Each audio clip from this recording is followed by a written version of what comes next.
history of the country to stage raids in Bilibid, on Bilibid in I think 2014, simula ng 2014. Opo, noong 2014, yun nga po yung sinasabi nating na Anong sagot sinasabi mo, ng mga na fake trade yun kasi. Parang it was made to preempt the Coplan Cronus ng CIDG ni General Magalong.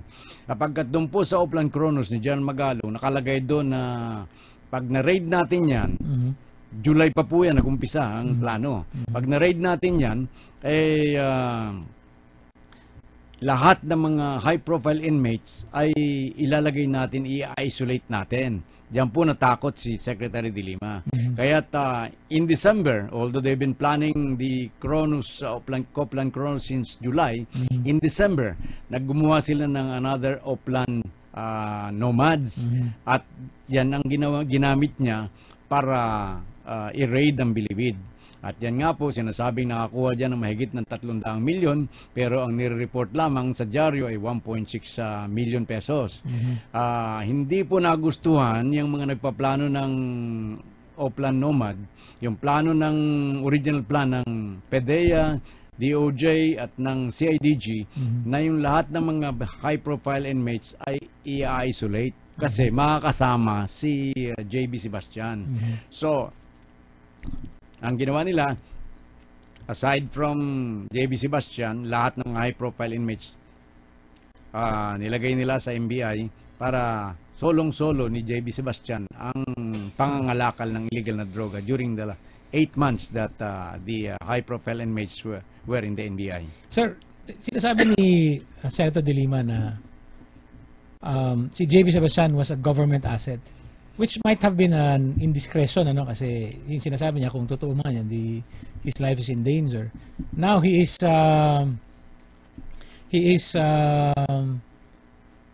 denying na government asset siya. Ano pong tingin ninyo? Actually, yung pong government asset na yan, talagang yan ay afterthought lang eh. Unang-una, ang isang Secretary of Justice, hindi kami nag-maintain ng asset.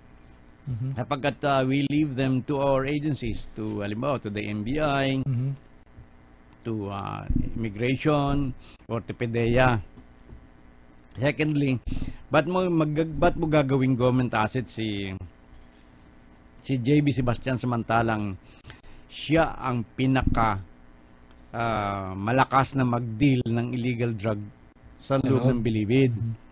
Pangatlo, bakit magiging asset si Sebastian samantalang alam ng lahat sa loob ng Bilibid na siya ang pinakamalakas sa iyo? So, paano magiging asset yan? Everybody knows him to be that strong with you. And fourth, ginawa lamang yan as an afterthought, gawa nga ng gusto niyang of all the drug lords, siya lamang ang maiwan sa loob ng Bilibid para kanyang-kanya, solong-solo niya ang pag-trade ng illegal drugs sa loob ng Bilibid. Sir, yung lumalabas sa hearings, so parang merong dalawang courses of action for the government. One is to file the necessary charges. Ito nga sinasabi nyo, you need to build the case, get documentary evidence, and so on. The other is to clean up Bilibid. No? What can we look forward to dun sa second part, the cleaning up of yan po ang ginagawa natin ngayon. Actually, yan po ang kaya nang tanungin si JB Sebastian, ano ang pagkakaiba noong Bilibid, pagpapatakbo ng Bilibid before the SAF came in at saka nung panahon ninyo. Ang sagot niya, it's like night and day. In other words, talagang hindi na sila makapag-transact ng droga sa loob ng Bilibid.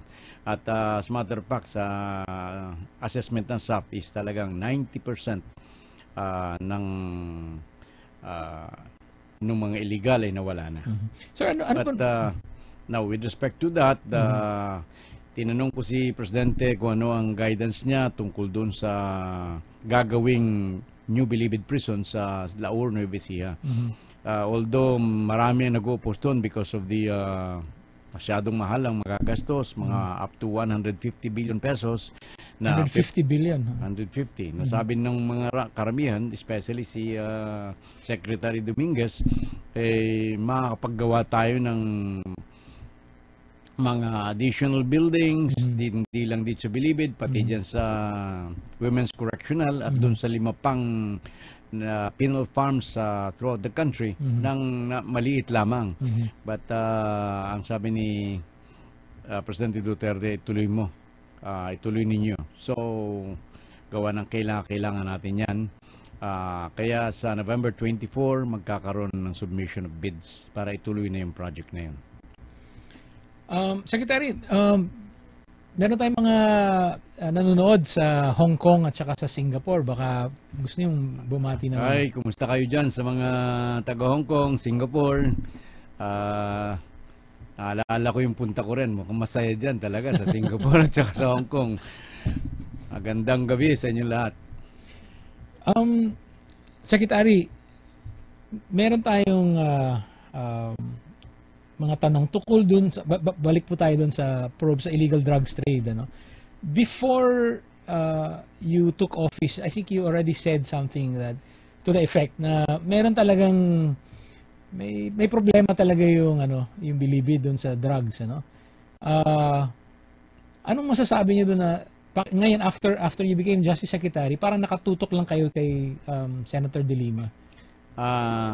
Unang-una, hindi totoo yan. Actually, yung ginagawa namin sa New Bilibid Prison, so pag-clean up sa Bilibid, yan po'y nagsimula nung kahit hindi pa kami nakaka-assume ng office.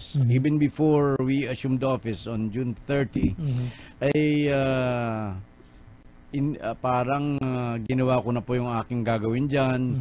I made, kinausap ko yung mga dating mga Bucor directors, tinanong ko yung kanilang mga experience katulad ni General Binarao, yung mga superintendent at iba pang mga resource persons na tinatawag ko upang malaman ko kung anong problema. At yan po nang kami mag-assume, alam ko na po ang gagawin yan, kaya in 20 days alam ko na po na kailangan namin ng SAF at I've already made an arrangement with General Bato para walang problema kasi hindi mo naman basta-basta makuha yan sapagkat ang SAF is under the DILG at because of our preparation, sandali lamang in 20 days we were able to put SAF at the New Bilibid. Pero yung pong ginagawa ko ay palibasa yan po ang talagang nakatutok, yan po ang headline ngayon, kaya parang lumalabas na yan lamang ginagawa ko. Hindi po. Marami pong mga touch agencies na Department of Justice katulad ng NBI, Bureau of Immigration, LRA, nakatouch din po sa amin ng Solgen, ang PAO. Yan pong lahat ng yan ginagawa namin. Nagkaroon po kami dyan ng pag-aaral at even before we assumed office. Kaya po hindi lamang yun laman na napakaganda ng ginagawa ng Bureau of Immigration. Gawa po nung kanilang ginawa na discovery po natin yung mga almost 200 Indonesians na nagpapanggap ng mga Pilipino, kaya't na-issuean sila ng Hajj passport, although they are Indonesians. Pero yung Hajj passport alam naman natin dito sa Pilipinas. So marami rin po silang mga ginagawa at ini-implement yung ating IACAT, yung against human trafficking. Very active po kami dyan. At of course, dito po sa NBI ay lahat po dyan ay meron tayong talagang sa mga agencies ko na nakatouch sa DOJ ay meron tayong mga anomalyas na nililinis. But mga 3 buwan lang naman po kami, kaya kami po ay huwag kayong mainip at lahat po ipupuntahan natin yan. Although talagang the most urgent ay itong problema ng Bilibid. Sir, about the question of the time frame, even resource persons like General Magalong, inamin or in mga ibang mga testigo, inaamin nila na this went years before. This went on years before, mga year 2000, parang ganun. Anong tingin niyo yan? Anong tingin niyo diyan sa ganun usapin tungkol sa time frame? Tama po 'yun. Actually, I was corrected by General Magalong. Ang sinabi ko ay yung yung the last 6 years lamang. But General Magalong told us that yung illegal drug trade, napansin nila nung nung 2000 pa. In other words, 2001, 2002 ay lumalaganap na ang illegal drug trade sa Bilibid. So may mga nagtatanong, so bakit nakatutok lang kay De Lima?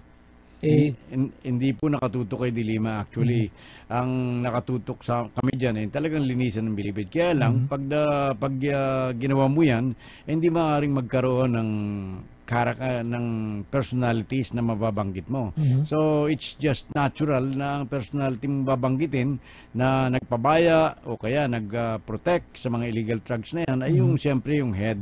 But definitely, we have named De Lima, we have named Bukayo, we have named Ragos at iba pang mga officers ng agency na ito. Kaya po incidental lamang yung pagiging very prominent ni Senator De Lima dito sa ginagawa namin ito. Sir, we're gonna take a break soon, but I have one more question. Prior to the House inquiry, did you conduct a probe sa Bilibid investigating the proliferation of illegal drugs? Well, I could not say that a probe, pero binisita ko po yan. At nun nga po, wala pa kaming na-appoint na any director. As a matter of fact, up to this time, the President should have appointed the 4 directors, the principal officers of the NDP. But ngayon, yung si OIC Rolly Asuncion lamang po ang na-appoint dyan. Meron pa pong dapat 3 i-appoint sapagkat yung original na dapat head ng Bucor, si General Balutan, ay hindi na po tinuloy ni Presidente Duterte at ginamit niya yan sa PCSO. Kaya po't naghahanap kami ng isang talagang malinis, matapang na mamumuno ng Bucor. What about the other positions? Si General Balutan, isa lang dun sa... Opo, meron pong yung head, yung director, isa yon. Tapos meron siyang 3 deputy directors. Kaya ang lumalabas po ay itong one of the deputy directors, itong si OIC Asuncion, siya muna ang dinesignate ko as the director of the OIC director of the bureau. Sorry, correct me if I'm wrong, but the president is the one to name even to the level of deputy director? That's right. Presidential appointees po yan. We could only recommend. So may mga recommendations na kayo?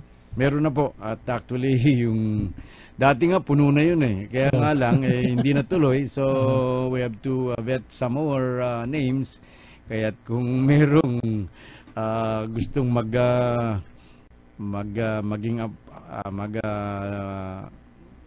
mapa-appoint sa Bucor, mag-submit lamang po sa amin and we'll consider your applications.